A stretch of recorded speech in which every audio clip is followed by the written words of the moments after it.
Hello friends, मैं नीरज शुक्ला आपका हार्दिक स्वागत और अभिनंदन करता हूं अपने platform business group of commerce पे। और हम लोग आज BHU एमकॉम एंट्रेंस का 2017 का फर्स्ट पार्ट देखेंगे। ठीक है, हमारा जो सीरीज चल रहा था 11 to 19 उसमें ये 2017 का पेपर आज हम लोग सॉल्व करेंगे। और पीछे हमने और सारे वीडियो बनाए हैं, आप उसको भी देख लीजिए ताकि आपका और कॉन्सेप्ट क्लियर हो जाए। और एक बात ध्यान दीजिए, अगर BHU में जाना है तो कम से कम आपको BHU के प्रीवियस ईयर के पेपर को बहुत बार देखना है। जितनी बार आपकी हो सके उतनी बार देखिए ताकि आपको ये पता चल सके कि BHU का पैटर्न कैसा है। एक बार अगर आप पैटर्न पता कर लिए और किस किस तरीके से क्वेश्चंस आता है पता हो गया, तो मैं बता रहा हूँ गारंटी के साथ आपको BHU में एडमिशन लेने से कोई भी रोक नहीं सकता है।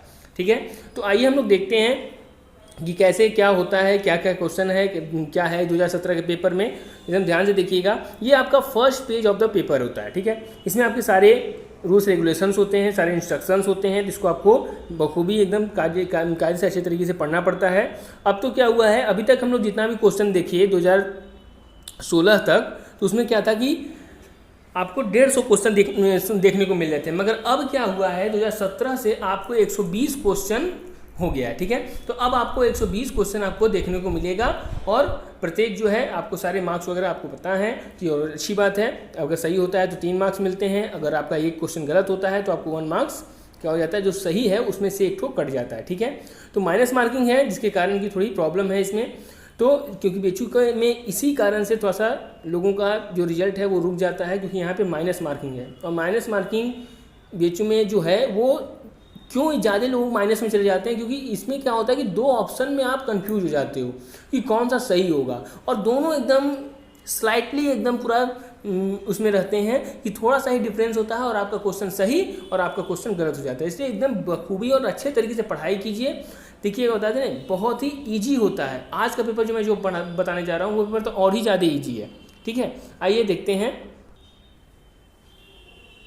देखिए, फर्स्ट क्वेश्चन है, under section 80TTA of IT act. IT मतलब income tax act, the maximum amount of deduction allowed is. Maximum amount of deduction कितने इसमें अलाउड किया गया है, तो ये आपका अलाउड किया गया कितना, 10,000। ठीक है, अभी भी यही चल रहा है तो इसलिए कोई दिक्कत है नहीं, आप इसको अभी भी इसको रिमेंबर रख सकते हैं। ठीक है, फिर क्या बोला, फॉर द असेसमेंट ईयर 15-16, हम ध्यान दीजिए 2017 का पेपर कर रहे हैं इसलिए 15-16 इसमें असेसमेंट ईयर दिया हुआ है। अब तो आपका डिफरेंट होना ही होना है असेसमेंट ईयर। ठीक है, क्या बोल रहा है, देखिए कि for the assessment year 15-16 the maximum amount of interest on loan taken for the construction of house allowed as deduction on self occupied house is. Self occupied house के लिए आपको कितना बोला गया है, तो आपको बोला गया है, देखिए ध्यान से, इसमें बोला जा रहा है कि 2 लाख रुपीज़। पहले ये कितना था, 1.5 लाख था, मगर अब क्या हो गया, ये 2 लाख हो गया। ठीक है, नेक्स्ट क्या है बोला, देखिए, depreciation on plant and machinery under IT act is allowed on the basis of.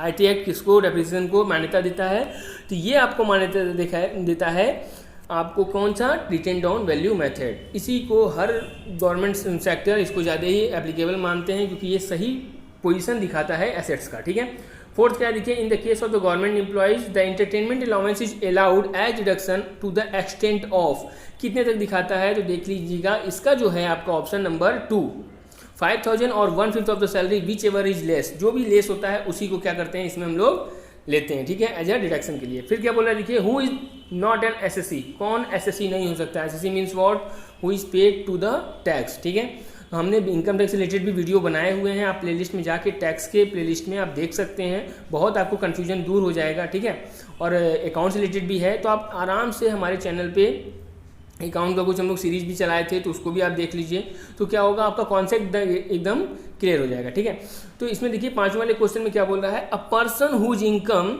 Is below the exemption limit.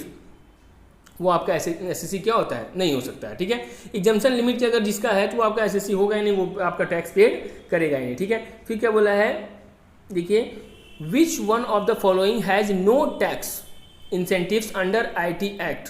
कौन सा है जो कि इसमें कि IT एक्ट के अकॉर्डिंग उसका नो टैक्स लगता है, तो ये है आपका क्या चीज़, depositing ₹50,000 in fixed deposit in SBI for period of 3 months. ये आपका IT एक्ट से कोई मतलब नहीं रखता है, ठीक है। 7th वाला क्वेश्चन देखिए क्या बोल रहा है, in the process costing if N abnormal loss arise the process account is generally, क्या किया जाता है, तो जनरली ये किया जाता है आपका credit with the full production cost of the abnormal loss unit. 4th वाला आपका इसमें ऑप्शन सही माना जाएगा, ठीक है। फिर क्या बोला है, which one of the following is not a method of cost absorption. Absorption मतलब क्या, लागत को जो चीज़ों को वो लगता है, एब्जॉर्प्शन लगता है, उसमें कौन सा ये मेथड नहीं है, यही आपसे पूछना चाह रहा है। तो ये आपका कौन सा नहीं है, आपका 4th वाला पार्ट रिपीटेड डिस्ट्रीब्यूशन मेथड, क्योंकि percentage of direct material method भी होता है, मशीन आवर रेट भी होता है, लेबर आवर रेट भी होता है, बट ये रिपीटेड डिस्ट्रीब्यूशन मेथड आपका नहीं होता है। 9th वाला देखिए, in case of the rising price LIFO will, जब मतलब प्राइस जो है आपका बढ़ रहा है तो उस समय लीफो आपका क्या होगा, तो उस समय आपको लीफो क्या होगा, provide lowest value of the closing stock and profit. जो lowest value of the closing stock होगा और प्रॉफिट होगा वही आपका क्या किया जाएगा, प्रोवाइड किया जाएगा इसमें, ठीक है। फिर देखिए नेक्स्ट क्वेश्चन 10th वाला, reorder level is calculated as, ये बहुत ही अच्छा इंपॉर्टेंट क्वेश्चन है, कई बार आ चुका है आप लोगों के सामने, ठीक है। इस चीज़ को थोड़ा सा ध्यान से देखिएगा। ये क्वेश्चन है आपका, इसमें है 10th वाले में, देखिए average daily usage rate into lead time in days, यानी कि ये आपका फर्स्ट ऑप्शन इसमें क्या है, आपका सही माना जाएगा। नेक्स्ट क्या है, store ledger is, store ledger होता क्या है, तो स्टोर लेजर क्या होता है, quantitative as well as value wise records of material received issued and balance. First option ही आपका क्या है, एकदम सही है, ठीक है। आइए देखते हैं 12th वाला क्वेश्चन। 12th वाले क्वेश्चन में क्या है, which of these is not a material control technique, इसमें से कौन सा मटेरियल के कंट्रोल का तकनीक नहीं है, तो कौन सा नहीं है आपका, देखिए question answer option number 3 maintaining store laser जो है आपका मटेरियल कंट्रोल की टेक्निक आपकी नहीं मानी जाएगी, ठीक है। नेक्स्ट क्या बोला है, work to be perform after the preparation of final account is, अच्छा फाइनल अकाउंट के प्रिपरेशन के बाद जो काम किया जाता है उसमें क्या होता है, तो उसमें आपका होता है वेरिफिकेशन, देखा जाता है कि वो चीज़ें ठीक हैं या नहीं है। Addition of books comes under the scope of, addition of books जो है किसके अंतर्गत में आते हैं, तो ये आपके आते हैं रूटीन चेकिंग में, ठीक है। इसमें देखा जाता है कि आपका जो काम है वो सही तरीके से हो रहा है या नहीं हो रहा है। Which one of the following government, 15 वाला क्वेश्चन देखते हैं, विच one of the following governments in India followed the education of accountancy first, कौन सबसे पहले अकाउंटेंसी आया, तो ये आया गवर्नमेंट ऑफ मुंबई के द्वारा, ठीक है। ये क्वेश्चन आपके बीकॉम में भी आया हुआ है और देखिए एमकॉम में भी दे दिया, ठीक है। तो हमारी बीकॉम की भी सीरीज चलती है, जो आपके अगर जानकार हो आप उनको वो भी बता दें, अगर हो सके अगर समय है आपके पास तो आप बीकॉम की भी एक बार सीरीज देखें तो आपको और कॉन्सेप्ट क्लियर होगा, ठीक है। क्योंकि बेस तो कॉमर्स होता है, वो चाहे जैसा भी हो, तो एक बार उसको भी आप लोग देख लें तो और अच्छे तरीके से आपको चीज़ें कॉन्सेप्ट क्लियर हो जाएंगे, ठीक है। अब देखिए क्या बोल रहा है, which one of the following is not treated as use of fund, use of fund में किस चीज़ को नहीं देखते हैं, तो sale of fix asset in cash, use of fund नहीं है, ये क्या होता है, रिसोर्सेज होता है, सोर्सेज होता है, यहाँ से पैसे आपको मिलते हैं, ठीक है। फिर बोला preparation of cash flow statement according to AS3 is mandatory to, किसके लिए ये मैंडेटरी होता है, तो ये आपका मैंडेटरी होता है companies listed in stock exchange. Option number आपका 2 जो है एकदम सही माना जा रहा है। आइए देखते हैं क्या बोला, purchase of the equipment in exchange of share will amount to, क्या होगा आपका इसमें, तो इसमें आपका क्या हो जाएगा, नन ऑफ दीज, ठीक है। कुछ भी आपका नहीं आएगा, ना कोई कुछ जाएगा, क्योंकि आप जब इक्विपमेंट लिए तो आप क्या दे दिए, शेयर दे दिए, ठीक है। तो कुछ भी नहीं होने वाला, ना सोर्सेज, ना यूजेज, ना इफेक्ट ऑन वर्किंग कैपिटल, कुछ नहीं, नो फ्लो रहेगा इसमें, ठीक है। फिर क्या बोल रहा है, देखिए number of equity shares 3000, dividend per equity share ₹2, earning per equity share ₹5, hence पे आउट रेशियो इज, तो पे आउट का फॉर्मूला देखिए, फॉर्मूला देखिए लगाइएगा, तो इसमें आपका आंसर कितना आएगा, 40% as per the BHU guideline, ठीक है। 40% आपका क्या हो जाएगा, आंसर माना जाएगा, ठीक है। नेक्स्ट क्या बोल रहा है, 20 question, average payment period is 2.5 to 2.4 months, sorry, hence creditors turnover will be, creditors turnover आपका कितना होगा, तो ये आपका हो जाएगा कितना, 5 टाइम्स, कितना हो जाएगा, 5 टाइम्स। कैसे होगा, 12 को 2.4 से डिवाइड दे दीजिएगा तो आपका ये इसको जब डिवाइड देंगे तो आपका आ जाएगा कितना 5 टाइम्स आंसर आपका आ जाएगा। 12 मंथ है, ठीक है, मंथ वाइज ही बता रहा है इसलिए मंथ वाइज क्या हो जाएगा 5 बार में आपका क्या हो जाएगा पेमेंट हो जाएगा क्रेडिटर का, ठीक है। 21 क्या बोल रहा है, return on investment is ratio between, किसके किसके बीच में होता है ये रिटर्न ऑन इन्वेस्टमेंट का रेशियो, तो ये आपका होता है net profit and capital employed के बीच में, ठीक है। देखिए रेशियो से रिलेटेड हमारे यहाँ वीडियो बना हुआ है हमारे प्लेलिस्ट पे, उसको भी आप देख लीजिए तो आपका रेशियो कॉन्सेप्ट क्लियर हो जाएगा। Price earning ratio is useful to, price earning ratio किसके लिए यूजफुल होता है, तो ये आपका यूजफुल होता है इन्वेस्टर्स इन शेयर्स, ठीक है, ये इसके लिए आपको क्या होता है ये चीज़ें यूजफुल मानी जाती हैं। Operating ratio is, operating ratio क्या कहलाता है, ऑपरेटिंग रेशियो आपका क्या कहलाता है, प्रॉफिटेबिलिटी रेशियो कहलाता है, ठीक है। फिर क्या बोल रहा है, higher the ratio the more favourable it is, this does not apply to, किस में ये अप्लाई नहीं होता है, तो ये आपका अप्लाई नहीं होता है ऑपरेटिंग रेशियो में, यानी कि ऑप्शन नंबर 3 आपका क्या है सही है।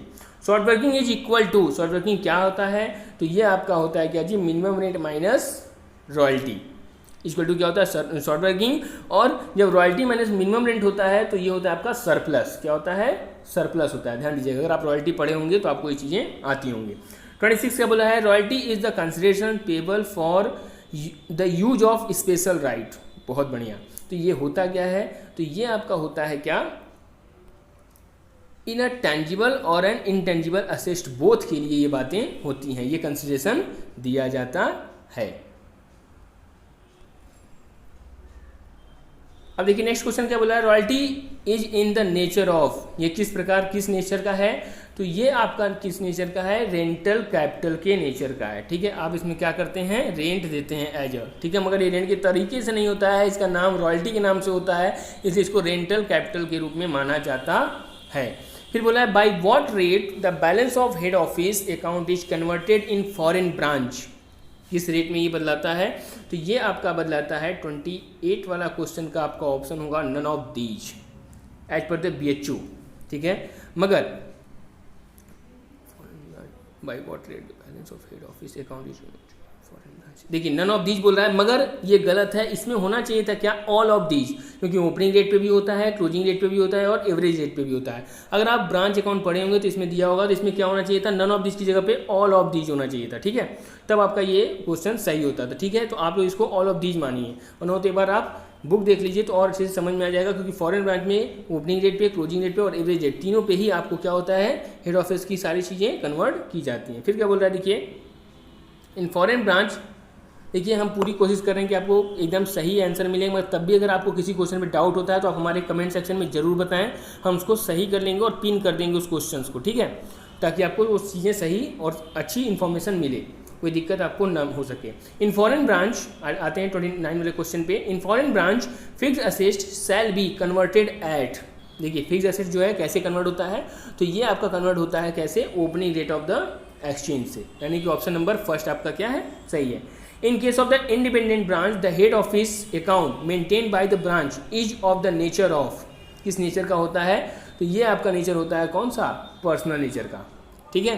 फिर बोला है the expenses which are not departmental are charge to departments, जो डिपार्टमेंटल नहीं है और चार्ज किया जाए डिपार्टमेंट, तो ये कहाँ जाता है, कैसे होता है, यही बात इसमें पूछता है, तो ये क्या हो जाएगा charge to general profit and loss account, जिसको हम डिस्ट्रीब्यूट नहीं कर सकते डिपार्टमेंट वाइज, उसको हम कहाँ ले जाते हैं general profit and loss account में ले जाते हैं, डिपार्टमेंटल अकाउंट में। 32 का देखिए क्या बोल रहा है, 32 का if an asset comes to the knowledge after preparing insolvency accounts it will be shown in, एकदम बहुत बढ़िया बात, आफ्टर प्रिपेयरिंग इंसॉल्वेंसी अकाउंट बनाने के बाद हम कर रहे हैं तो इसको लिस्ट ई में, ठीक है, जब भी असेस्ट की बात आएगी तो प्रॉपर्टी एज पर लिस्ट ई होता है, और डिफिशिएंसी अकाउंट में जो भी उसका जो चीज़ें बच जाती हैं, जो लॉस वगैरह होता है प्रॉफिट वगैरह होता है, वो कहाँ जाता है आपका डिफिशिएंसी अकाउंट में जाता है, ठीक है। नेक्स्ट आपका क्वेश्चन क्या है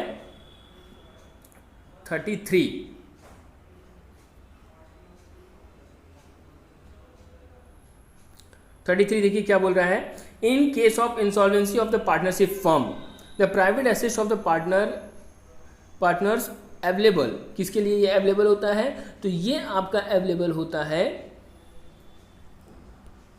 option number first for the distribution among his private creditors. पहले प्राइवेट क्रेडिटर्स को दिया जाएगा, फिर उसके बाद उनका यूज हो जाएगा किसमें, फर्म के क्रेडिटर्स को पेमेंट करने के लिए। अब देखिए the number of schedule in the provisional insolvency act is, कितने नंबर ऑफ शेड्यूल हैं, तो ये आपके नंबर ऑफ शेड्यूल हैं कितने, 2, ठीक है, प्रोविंशियल एक्ट के अकॉर्डिंग, ठीक है, ये भी इंसॉल्वेंसी का ही क्वेश्चन है।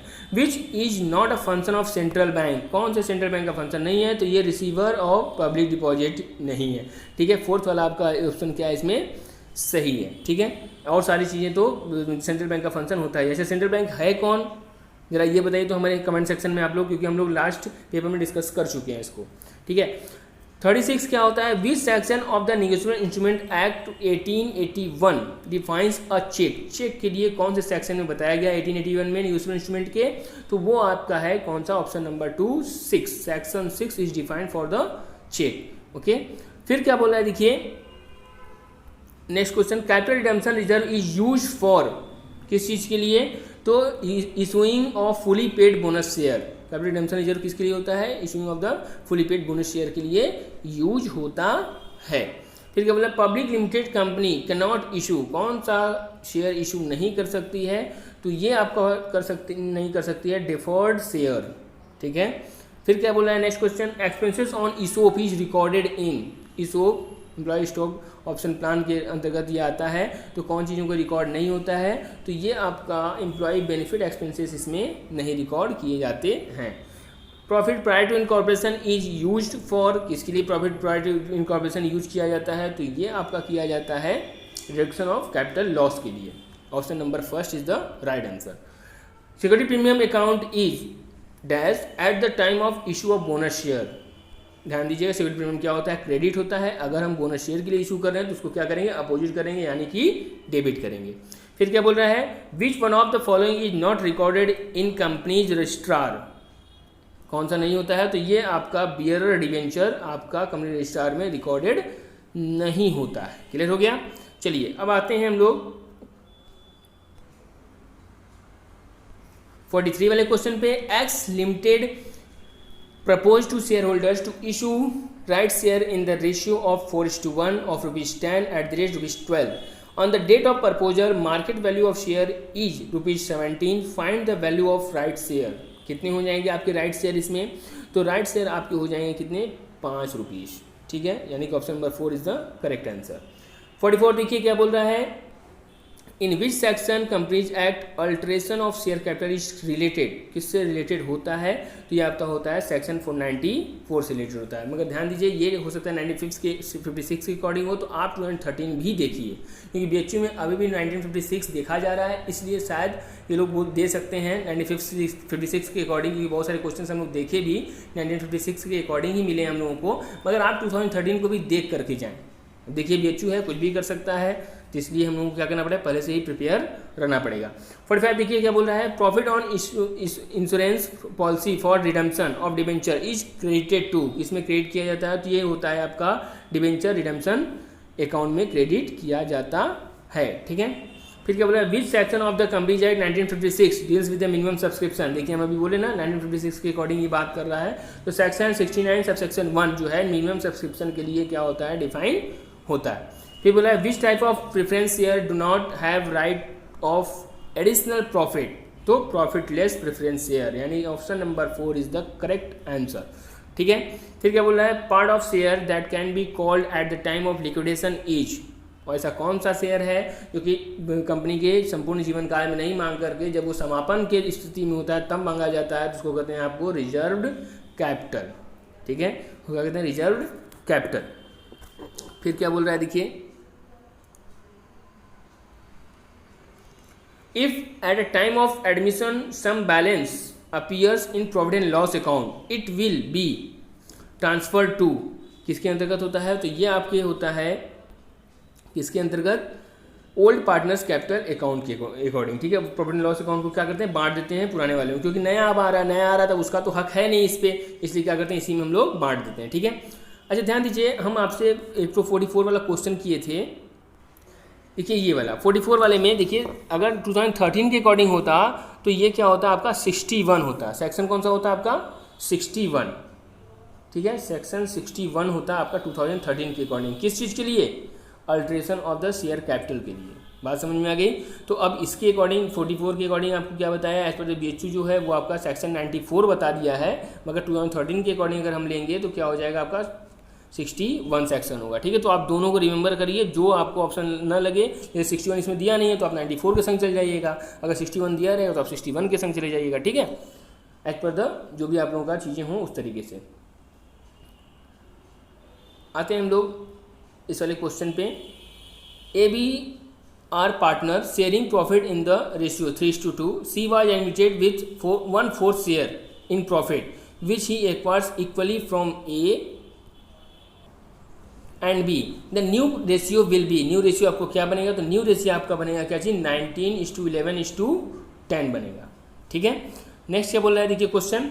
A and B are partner in a firm. They are entitled to get interest on their capitals, but the net profit was not sufficient for these interest. The net profit will be distributed among partners in, किसके अकॉर्डिंग होगा, तो ये आपका होगा किसके अकॉर्डिंग, capital ratio के अकॉर्डिंग होगा। ठीक है, फिर क्या बोल रहा है 52, interest on capital will be paid to the partners if provided for the in the partnership deed but only out of what, किसके द्वारा होता है, तो ये सिर्फ और सिर्फ प्रॉफिट के द्वारा ही होता है। ठीक है, हमारे यहाँ पार्टनरशिप से रिलेटेड भी आपको एक प्लेलिस्ट मिलेगा, आप उसमें जाके पार्टनरशिप से रिलेटेड चीज़ों को आप लोग कॉन्सेप्ट क्लियर कर सकते हैं, क्योंकि BHU क्या करता है, कभी कभी इतना सरल क्वेश्चन पूछ लेगा जिसमें कि आप कंफ्यूज हो जाते हो कि ये MCOM लेवल का तो है ही नहीं, ये बहुत ही छोटा है, मगर BHU का बस एक ही काम है कि आप कितना अच्छे से जानते हो, कितने अच्छे से पढ़े हो, बस हमको और कुछ नहीं चाहिए आपसे। ठीक है, अगर आप पढ़े हो तो आप हमारे संग रह सकते हो, BHU का यही कॉन्सेप्ट है। ठीक है, तो देखिए 53 वाला देखते हैं। The determination of expenses for an accounting period is based on the principle of,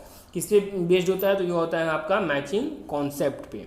ठीक है, आइए नेक्स्ट क्वेश्चन देखते हैं। Receivables that is the amount due from a customer is, क्या होता है ये, जो कि रिसीवेबल होता है किससे, कस्टमर से हमको मिलने वाला रहता है, तो ये किस नाम से होता है, तो ये होता है मॉनेटरी करेंट असेट्स। ठीक है, नेक्स्ट क्या बोल रहा है, which one of the following is correct, इसमें से कौन सा करेक्ट है आपको बताना है। तो 55 का आपका आंसर क्या हो जाएगा, एक्शन इसमें आपका हो जाएगा फोर्थ वाला। Gross profit administration and selling expenses जब घटाते हैं तो आ जाता है नेट प्रॉफिट। अगर आप प्रॉफिट एंड लॉस अकाउंट बनाए होंगे तो जानते हैं यहाँ पे आता है आपका GP और यहाँ पे आपके सारे आते हैं एक्सपेंसेस, जब इसको घटाते हैं तो आपका आता है नेट प्रॉफिट। ठीक है, आते हैं 56 वाले क्वेश्चन पे। Which one of the following is an essential characteristics of an assets, essential में सबसे ज़्यादा महत्वपूर्ण जो है वो क्या है, तो वो आपके पास क्या है, option number 1, an asset provides future benefits. ठीक है, चलिए अब हम लोग आगे आते हैं। Expenditure incurred on achieving a right to commence a business is a, वो क्या कहलाता है, तो वो आपका कहलाता है इनटेंजिबल कैपिटल एक्सपेंडिचर, क्योंकि हम लोग देखते तो है नहीं, उसको बस महसूस कर सकते हैं कि हाँ ये कमेंसमेंट हो गया है। The sources document use for recording entries in purchase day book, किस चीज़ से परचेज डे बुक में हम चीज़ों को लिखा करते हैं, तो है आपका इनवाइस रिसिप्ट, जो आपके पास इनवाइस है उसी से आप लोग क्या करते हैं, रिकॉर्डिंग करते हैं। The sales day book records, sales day book में क्या रिकॉर्ड किया जाता है, तो सेल्स डे बुक में आपको रिकॉर्ड किया जाता है credit sales of the merchandise. अगर परचेज डे बुक होता है तो purchase credit purchase of the merchandise उसमें किया जाता है। ठीक है, 60 वाला क्वेश्चन देखिए। Information provided in the financial statement of a firm pertains to, ये किसके अकॉर्डिंग होता है, तो ये आपके होता है इंडिविजुअल बिजनेस इंटरप्राइजेस, यानी कि ऑप्शन नंबर आपका क्या है 2 सही माना जाएगा। ओके, अब ध्यान दीजिए, हम लोग का ये फर्स्ट पार्ट कंप्लीट हुआ, हम लोग नेक्स्ट पार्ट में और 60 to 120 तक क्वेश्चन करेंगे। ठीक है, आप इस वीडियो को बार बार देंगे ताकि आपका जो सारा कॉन्सेप्ट है रिलेटेड टू द पेपर वो सब एकदम क्लियर हो जाए। ठीक है, जितनी बार आप देख सके उतनी बार वीडियो को देखिए ताकि आपका जो डर है वो निकल जाए। और हाँ, अगर आपको खुद से आंसर देना होता है तो आप मेरी वीडियो को पॉज कर करके पहले आप खुद आंसर दे दिया कीजिए, फिर उसके बाद आप मेरे आंसर को देखा कीजिए, तो आपका कॉन्सेप्ट और अच्छी तरीके से क्लियर हो जाएगा। ठीक है, मिलते हैं फिर नेक्स्ट वीडियो में, तब तक के लिए धन्यवाद। सब्सक्राइब करें हमारे चैनल को और रेगुलर अपडेट पाने के लिए बेल आइकन को प्रेस करना ना भूलें।